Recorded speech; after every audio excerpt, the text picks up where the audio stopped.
مجھے بیماری تھی اور میرا بچہ پیٹ میں ہی مر جاتا۔ میرا شوہر دوسری شادی کے بارے میں سوچنے لگا۔ ایک دن جب میں رو رہی تھی تو میرے نوکر نے کہا کہ میرے پاس آپ کی بیماری کا علاج ہے۔ اگر آپ میرے بیٹے کو جنم دیں گی تو وہ زندہ پیدا ہوگا۔ اس نے مجھے قسم دی، اس لیے میں نے اس کے ساتھ رات گزاری۔ تب اس نوکر نے میرا گھر بچا لیا۔ میں کرسی پر بیٹھی ہاتھ میں چائے کا کپ لے کے چائے پی رہی تھی اور سوچ رہی تھی میرے پاس کیا کچھ نہیں تھا۔ بہت دولت تھی، بزنس مین شوہر تھا، میں خوبصورت تھی، حسین تھی، لیکن مجھے ایسی بیماری تھی جب میں پریگننٹ ہوتی تو 3 مہینے کے بعد ہی میرا بچہ گر جاتا تھا۔ میرے شوہر نے میرا ڈاکٹر سے، حکیم سے ہر طرح کا علاج کروا لیا تھا، لیکن میرے ساتھ یہی سلسلہ جاری رہتا تھا۔ میں اپنی سوچ میں مگن تھی جب کسی کی تیز نظروں کی چمک نے مجھے ہڑبڑانے پر مجبور کیا تھا۔ میں نے سامنے دیکھا تو وہ نیا نوکر تھا، شیشے کے گملے صاف کرتے ہوئے مجھے ہی دیکھ رہا تھا۔ جیسے ہی میری نظر اس پر پڑی تو وہ ہڑبڑا سا گیا، فوراً سے نظر جھکا کر پھر سے وہی گملہ صاف کرنے لگا۔ ابھی کچھ دن پہلے پرانا نوکر کام چھوڑ کر چلا گیا تھا تو میرے شوہر نے نیا نوکر رکھا تھا۔ وہ نوکر 25 سال کا تھا، گھر کے چھوٹے موٹے کام اور ڈرائیوری کرتا تھا۔ یوں سمجھ لیں کہ میرے شوہر نے اسے میرے کاموں کے لیے رکھا تھا۔ مجھے بھی جہاں جانا ہوتا اسی نوجوان کے ساتھ جاتی۔ میں نے محسوس کیا تھا کہ جب تک میں گاڑی کی پچھلی سیٹ پر بیٹھی رہتی وہ شخص بہانے بہانے سے مجھے گھورتا رہتا تھا۔ جب میں اسے دیکھتی تو فوراً سے نظریں بدل لیتا۔ میری اس بیماری کی وجہ سے میرا شوہر مجھ سے تنگ آنے لگا تھا۔ شوہر کیا، مجھ سے تو پوری دنیا ہی تنگ آ چکی تھی۔ میں کسی بھی محفل میں جاتی تو عورتیں مجھ سے دور دور ہونے لگتی تھیں، ایسے جیسے میں کوئی اچھوت ہوں۔ خاص طور پر پریگننٹ عورتیں تو مجھے یوں دیکھتی جیسے کہ میں کوئی ڈائن ہوں، میرا سایہ ان پر پڑ گیا تو ان کا بچہ مر جائے گا۔ میں جانتی تھی مجھے محفلوں میں لوگ شاید اسی لیے برداشت کرتے تھے کہ میرا شوہر ایک بہت بڑا بزنس مین تھا اور اس کے تعلقات کی وجہ سے سب لوگ مجھے برداشت کرنے پر مجبور تھے۔ رات کو بھی میں ایک پارٹی میں گئی تھی، لیکن بہت سی عورتیں مجھ سے ٹھیک سے بات نہیں کر رہی تھیں، کیونکہ سبھی جانتی تھیں کہ جب بھی میں پریگننٹ ہوتی ہوں تو 3 مہینے کے بعد ہی میرا بچہ گر جاتا ہے۔ عورت کے لیے یہ ایک بہت بڑی تکلیف ہے۔ 3 مہینے تک وہ اپنے پیٹ میں اپنی اولاد کو محسوس کر کے اسے سنبھالتی ہے اور پھر 9 مہینے بعد اس دنیا میں لاتی ہے۔ میں نے اپنے آنسو پونچھے اور ہاتھ میں پڑا خالی کپ ٹیبل پر رکھ دیا۔ گھر میں کرنے کے لیے میرے پاس کوئی کام نہ تھا، ہر کام کے لیے نوکر تھے، اس لیے میں ہر وقت انہی سوچوں کا شکار رہتی تھی۔ رات کو جب جمشید گھر آتا تو میرا بجھا چہرہ دیکھ کر اس کے ماتھے پر عجیب سے بل پڑ جاتے تھے۔ جمشید میرے بابا کے ساتھ کام کرتا تھا، میں نے اسے اپنے بابا کے آفس میں ہی دیکھا تھا اور میرے بابا نے اسے خود میرے ساتھ شادی کے لیے کہا، اسے بھی اعتراض نہیں تھا۔ ہم دونوں کی شادی کو 10 سال کا وقت گزر گیا تھا اور اس 10 سال کے وقت میں 5 بار پریگننٹ ہوئی تھی، لیکن ہر بار ہی میرا بچہ گر گیا تھا۔ جمشید نے میرا علاج کروانے کے لیے کوئی بھی کسر نہیں چھوڑی تھی، مجھے باہر ملک تک لے کر گیا تھا، لیکن میری بیماری ایسی تھی کہ ختم ہونے کا نام ہی نہیں لیتی تھی۔ اب تو ہر وقت جمشید بھی مجھے طعنے دیتا رہتا تھا، کہتا تھا کہ 10 سال ہو گئے ہیں لیکن میں تم سے اب تھک چکا ہوں، اتنی ساری جائیداد ہے میرے پاس، لیکن اس جائیداد کا کوئی وارث نہیں ہے اور نہ ہی مجھے آگے کوئی امید ہے، میں کیا کروں گا اتنے پیسوں کا، مر گیا تو سارا کچھ دوسروں کے حوالے ہو جائے گا۔ آج بھی میں گمسم بیٹھی اس کی باتیں ہی سن رہی تھی، اسے کیا کہہ سکتی تھی، پچھلے 2 سال سے ایسی ہی باتیں سن رہی تھی، لیکن میں بالکل خاموش تھی۔ اس کی باتوں کا مطلب اچھی طرح سے جانتی تھی، جو وہ چاہتا تھا میں اس کی اجازت اسے کسی قیمت پر بھی نہیں دے سکتی تھی۔ وہ 2 سال سے مجھے دبے دبے لفظوں سے کہہ رہا تھا، لیکن آج اس نے مجھے کہا کہ میں دوسری شادی کرنا چاہتا ہوں۔ میں رونے لگی، جمشید یہ کیا کہہ رہے ہو؟ میں نے اس کا ہاتھ پکڑ لیا، میں نے کہا ایسا مت کرو، تم کیا سمجھتے ہو اولاد کے نہ ہونے کا غم صرف تمہیں ہے، مجھے نہیں ہے۔ میں اپنی اولاد کھو دینے کے بعد لوگوں کے اتنے گھٹیا رویے کو بھی برداشت کرتی ہوں اور اوپر سے تم مجھ پر ایک اور ظلم کرنے کے لیے کہہ رہے ہو، میرے گھر میں سوتن لانا چاہتے ہو۔ جمشید کو مجھ سے محبت تھی، شاید یہی وجہ تھی کہ پچھلے 10 سالوں سے وہ مجھے یہ بات کہتے ہوئے کترا ہی رہا تھا، لیکن وہ تو تھا ایک مرد ہی، اور وہ کچھ بھی کر سکتا تھا۔ میں اپنے گھر میں کسی بھی دوسری عورت کو برداشت نہیں کر سکتی تھی، نہ ہی اپنا شوہر کسی کے ساتھ بانٹ سکتی تھی۔ مجھے بس اسی بات کا ڈر تھا۔ وہ کہنے لگا کہ تم عورتوں کے پاس یہ پلس پوائنٹ ہے کہ ذرا سی بات پر رو کر اپنا دل کا بوجھ ہلکا کر لیتی ہو، لیکن بتاؤ میں کیا کروں؟ مجھے اولاد چاہیے، وہ بھی ہر حال میں۔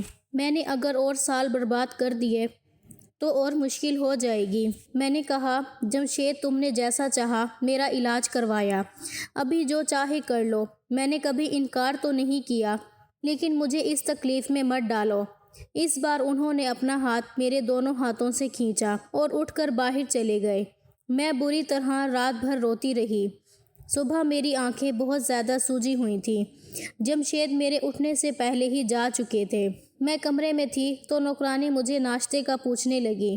میں نے کہا، مجھے کچھ نہیں کھانا، بس ایک کپ چائے کا دے دو۔ میں ہال کے صوفے پر ہی بیٹھ گئی تھی، جہاں وہ نوکر شیشے کی میز اور گملے کو کپڑے سے صاف کر رہا تھا، اور میری آنکھیں دیکھ کر کہنے لگا کہ آپ کے ساتھ کوئی مسئلہ ہے، آپ کے ساتھ کوئی پریشانی ہے، آپ کیوں ہر وقت اتنی اداس رہتی ہیں؟ میں نے عجیب انداز سے اسے دیکھا۔ میں نے کہا، اپنے کام سے کام رکھو۔ میں کیسی ہوں کیسی نہیں، تمہیں کوئی ضرورت نہیں ہے اس بات میں دخل دینے کی۔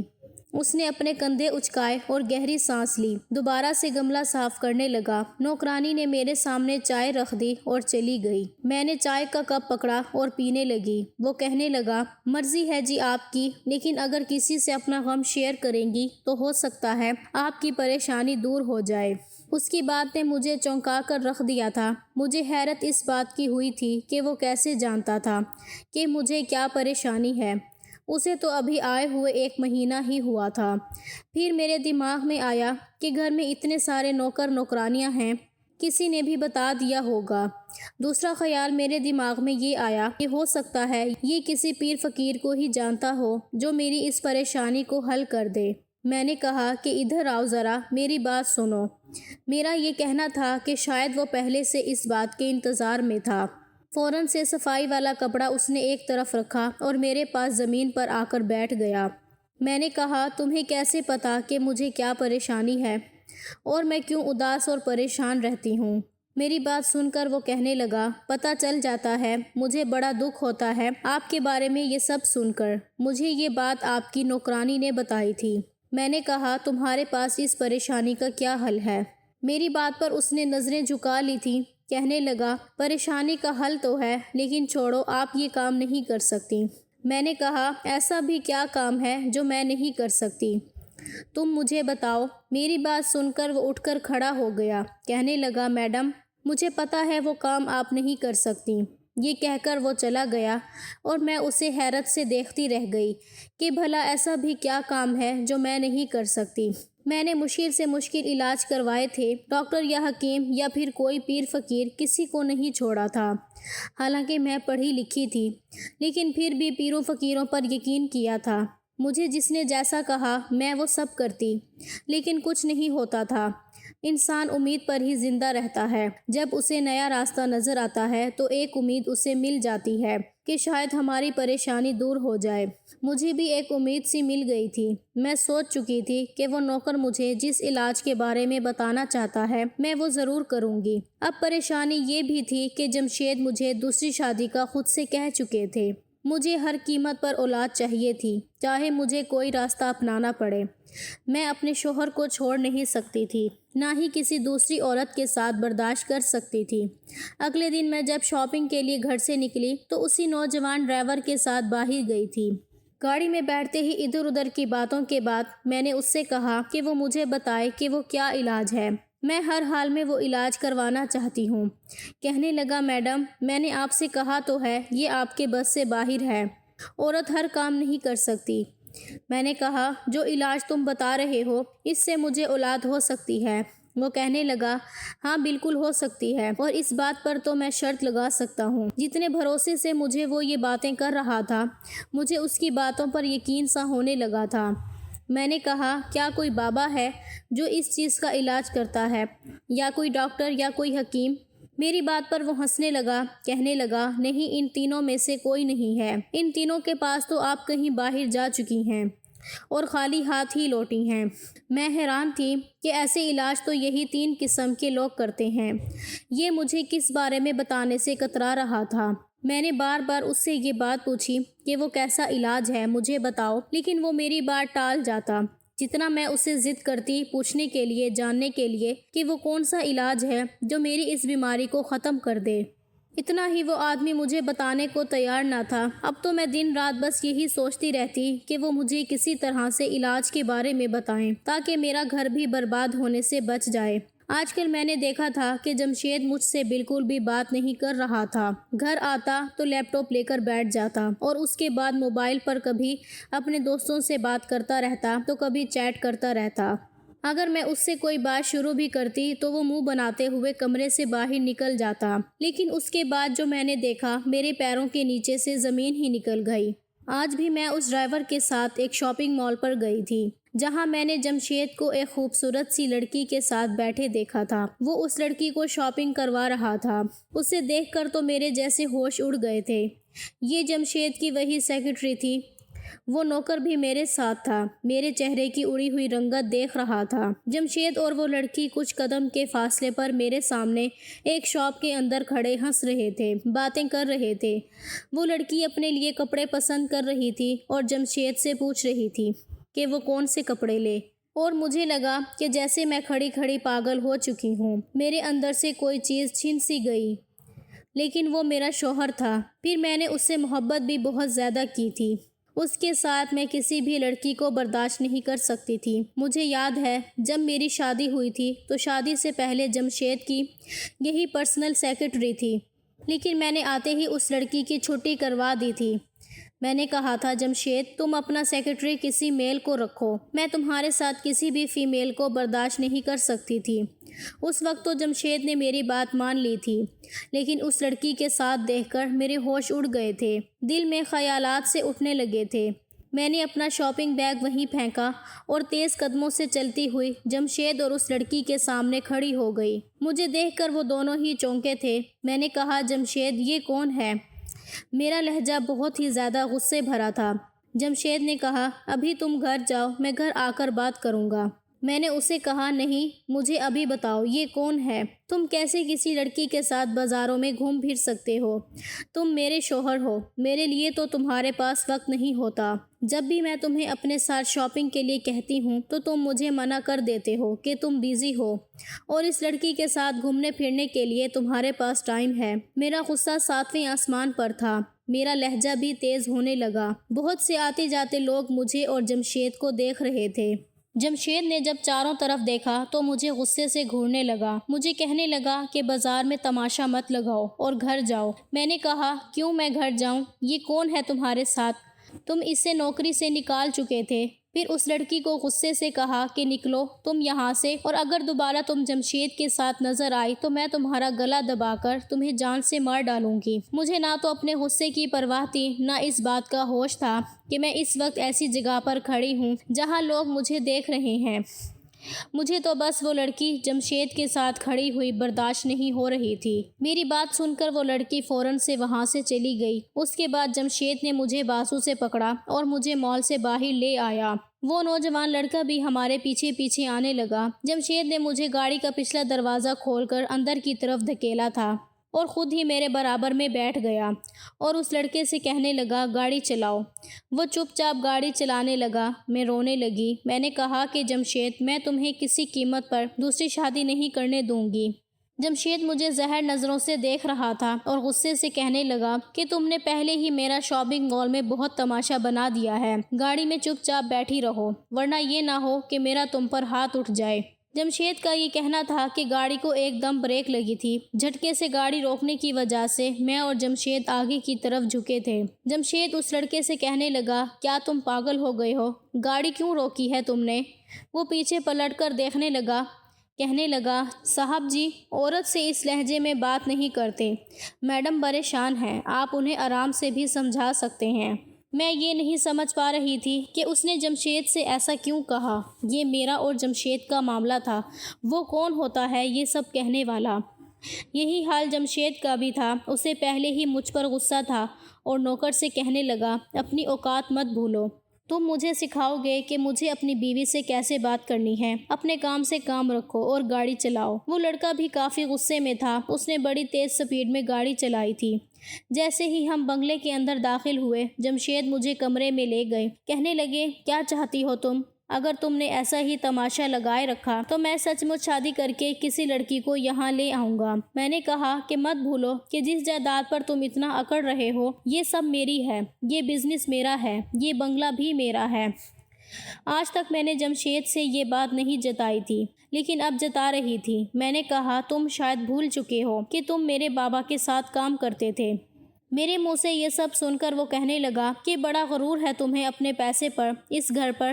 پھر وہ میرے پاس آیا اور چلا کر کہنے لگا، تم نے مجھے دیا ہی کیا ہے؟ ایک اولاد تک تو تم مجھے دے نہیں سکتی۔ تمہیں اپنے پیسے پر اتنا ہی غرور ہے تو ٹھیک ہے، میں تمہیں طلاق دیتا ہوں۔ یہ سن کر تو مجھے لگا کہ مجھ پر کسی نے آسمان گرا دیا ہو۔ میں جمشید سے کوئی بھی امید کر سکتی تھی، لیکن طلاق کی تو ہرگز نہیں۔ منٹ میں ہی اس نے مجھے طلاق دے دی اور چلا گیا۔ کہنے لگا، سنبھالو اپنا گھر اور اپنا کاروبار، میں بھی دیکھتا ہوں تم کیسے سب کچھ سنبھالتی ہو۔ مجھے پیسوں کی کمی نہیں ہے، میں بہت پیسہ بنا چکا ہوں۔ یہ کہہ کر وہ گھر سے نکل گیا اور میں یوں کھڑی تھی جیسے کوئی پتھر کی مورت ہو۔ مجھے صدمہ ہی برداشت نہیں ہوا، میں وہیں گر کر بے ہوش ہو گئی۔ جب مجھے ہوش آیا تو میں اپنے بیڈ پر لیٹی تھی اور ڈاکٹر مجھے چیک کر رہے تھے۔ وہ نوکر اور گھر کی نوکرانی بھی میرے کمرے میں موجود تھے۔ ڈاکٹر نے مجھے ہوش میں لائے تو پوچھنے لگے کہ آپ کو کیا ہوا تھا۔ میں اسے کیا بتاتی کہ میں کیا کھو چکی تھی۔